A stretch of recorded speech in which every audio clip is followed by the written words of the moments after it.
আজান আমরা তো সবাই শুনি, কিন্তু আপনি কি জানেন এরপর মাত্র একটি দোয়া পড়লে আপনি কিয়ামতের দিন রাসূল সাল্লাল্লাহু আলাইহি ওয়াসাল্লামের শাফাআত লাভ করতে পারেন? চলুন জেনে নেই।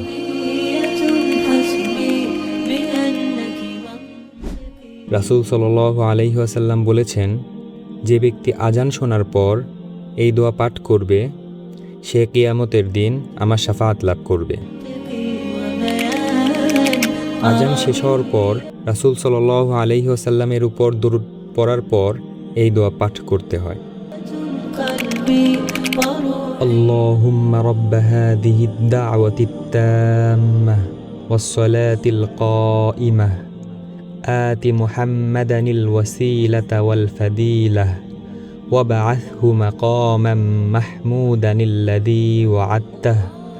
তাই আজ থেকে অভ্যাস করুন আজানের পর এই দোয়া পাঠ করার। আল্লাহ তাআলা আমাদের সবাইকে আমল করার তৌফিক দিন। এমনই কোরআন ও সহিহ হাদিস ভিত্তিক ভিডিও পেতে আমাদের সাথেই থাকুন।